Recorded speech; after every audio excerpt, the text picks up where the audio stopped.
nature is my mother.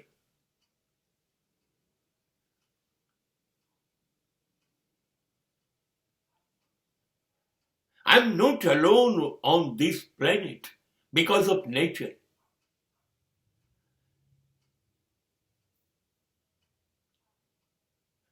તમે એકલા પડી જાઓ છો ને જ્યારે તમે માતા પિતા ગુમાવો છો ત્યારે. આ પૃથ્વી પર સૌથી એકલો અને દુઃખી કમનસીબ માણસ એ છે કે જે માતા પિતાનો આશરો ગુમાવે છે. અને એ જ બંને જો હોય જેવા છે ને તો દુનિયાના જ્યોતિષોને કહી દો પ્રારબ્ધ નથી જોવડાવું, મારી પાસે મા બાપ છે. હા, પણ નથી, મારી પાસે નથી. અને એવા સમયે આપણું કોઈ નથી થઈ શકતું આ સમાજમાં. આ વિશ્વનું સત્ય છે અને બધા સ્વીકારવું પડે. અને ત્યારે રોજ સવારે બારીએ આવીને ગુડ મોર્નિંગ કહેતો સૂર્ય એ મારો છે.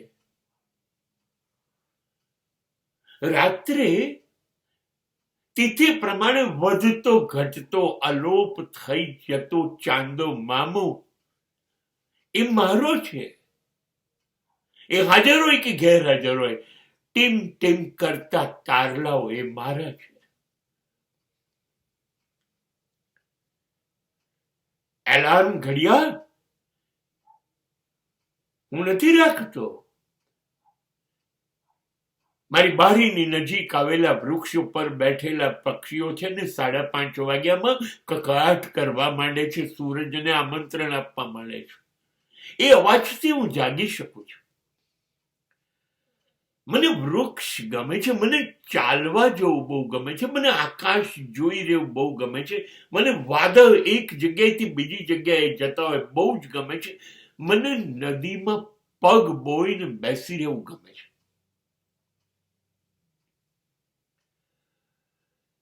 હું વરસાદમાં પુષ્કળ પલળ્યું છું. મને બહુ જ ગમે છે જ્યારે હું અમેરિકામાં ચારે બાજુ બરફ મારી આજુબાજુમાં જોઉં છું. એનું નાનું નાનું એની ફર જેને કહેવાય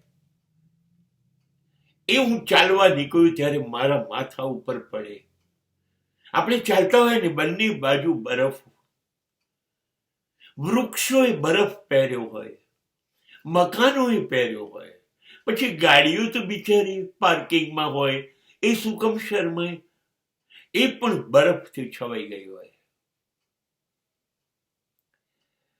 અને અમેરિકાનું વાતાવરણ છે ને એ માણસના મન જેવું છે. મન કેવું સતત બદલાય છે.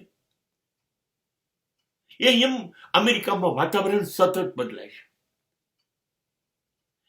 ક્યારેક સૂરજ નીકળે, ક્યારે અચાનક વરસાદ શરૂ થાય, ક્યારે બરફ પડે, પાછો તડકો નીકળે, અરે કાતિલ ઠંડી આપે.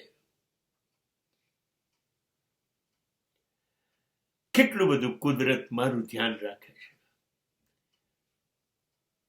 હવે આને જ મા બાપ કહેવાય ને. અને આ લોકોની જ જરૂર છે ને. મા બાપ વિહોણા બાળકને કુદરત ખોવાઈ લે છે.